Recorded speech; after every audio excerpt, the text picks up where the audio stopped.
Welcome to the Metals Investment Forum. I have here Stephen Zadka, Executive Chairman of Cerro de Pasco. Stephen, welcome. Thank you for having us.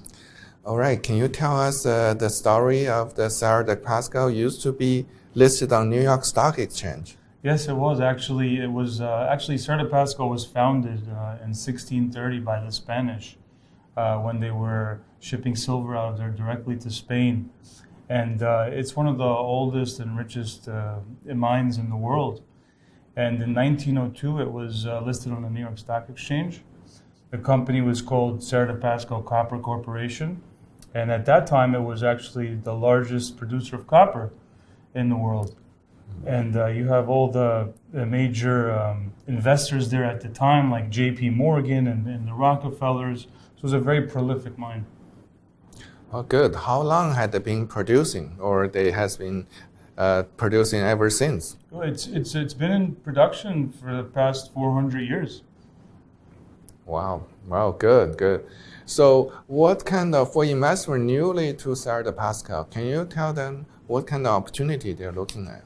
Well, I mean, you're looking at the revitalization of Cerro de Pasco. And why does it need to be revitalized is the question. And I'll tell you, it's because everything was great until 1972 was when the Peruvian government nationalized this mine. And as you know, countries that have communist governments have a hard time also bringing in capital from the outside that was world. In the middle of Vietnam War, right? United States was weak, so they just took over. Exactly, and you had a situation where they did not have access to the technologies that the rest of the world should have had at the time, and they still managed the government still managed to make money on this mine, and this was the most profitable mine of the Peruvian government. And in 1999 they sold it to a company called Volcan, which is a zinc producer in Latin America and Peru specifically, and they ran it until today, and Glencore took it over in 2017. And we saw an opportunity to combine all the assets of Cerro de Pasco into one company that should be listed in Canada. And what we had was a very large tailings and stockpile that we had acquired in 2011 in Cerro de Pasco. And combined, these are over 170 million tons of mineral inventories, which are sitting on top of the ground. And Vulcan had all the processing facilities in Cerro de Pasco. They have 2 sulfide concentrators permitted at 20,000 tons per day. They have an oxide plant that produces gold and silver doré bars. So we saw a good opportunity to combine everything together into one company so that we could immediately process these overground inventories and then also strategically go into the rest of the material that's still in the mine, which is significant. There's 140 million tons of high-grade material still in the mine today. All right, great. It sounds very exciting, but can you tell us why Glencore decided to give up and then basically gave it for you the whole infrastructure and resource for almost nothing? Well, because Glencore, focuses on core assets, and when they had acquired control of Vulcan in 2017, Cerro de Pasco was not a core asset of Vulcan, and they have a large inventory sitting inside the ground. But you'd need to spend a significant amount of money to develop that on a standalone basis.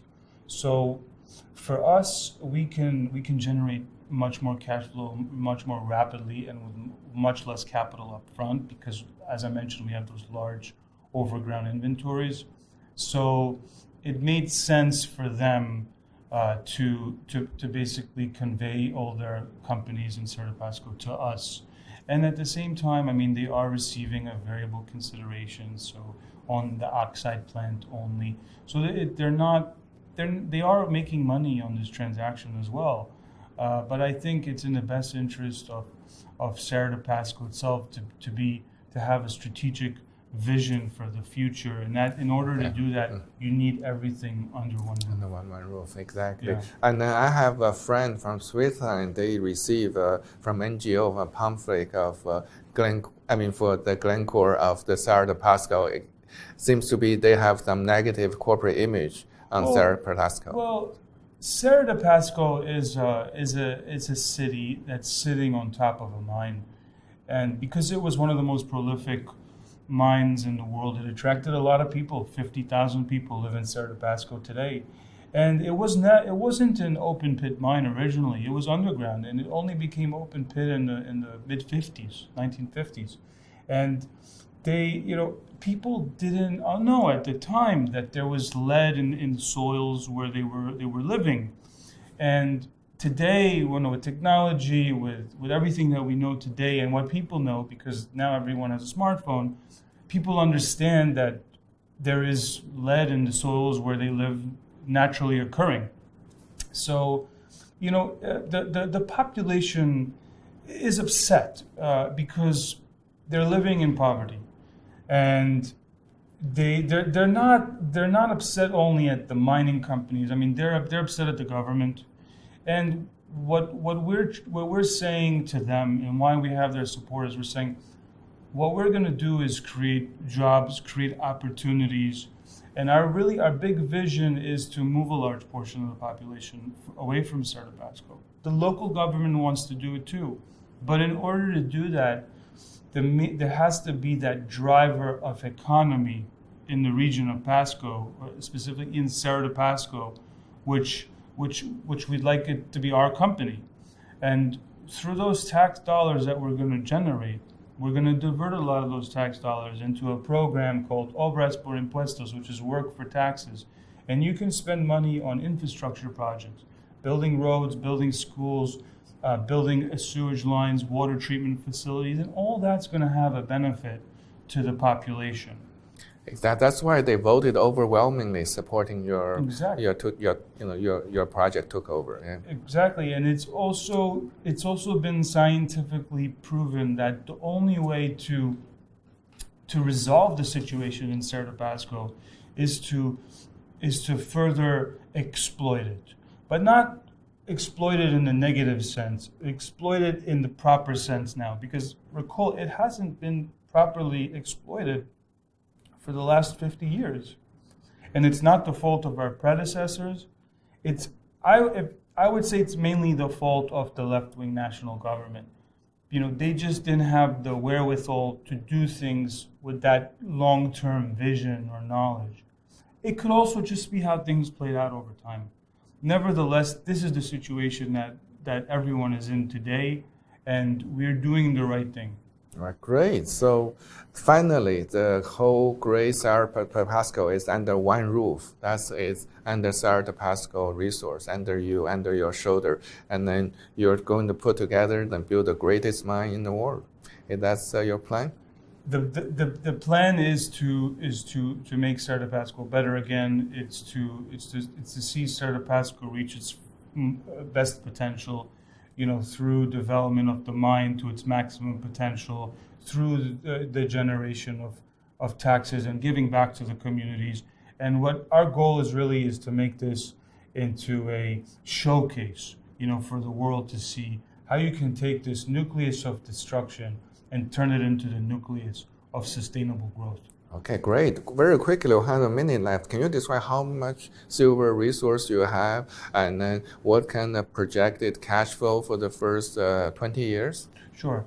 So when you look at all the resources that we had coming into this transaction, and then the resources that are in the mine, and you combine it all together, it's around 689 million ounces of silver and about 1.7 billion ounces of silver equivalent. So it's quite a substantial resource. We're very conservative in our modeling. We've modeled a lot of capital for health, safety, environment, and community plans. We've modeled a lot of capital for mine closure and community rehab funds. But with all that, and also being very conservative on recoveries, we are looking at a pre-tax cash flow of $2.8 billion undiscounted over the next 18 years. 18 years. Yes. And your market cap today is? The market cap today is only about 100 million Canadian. It's came down quite a bit because of coronavirus, but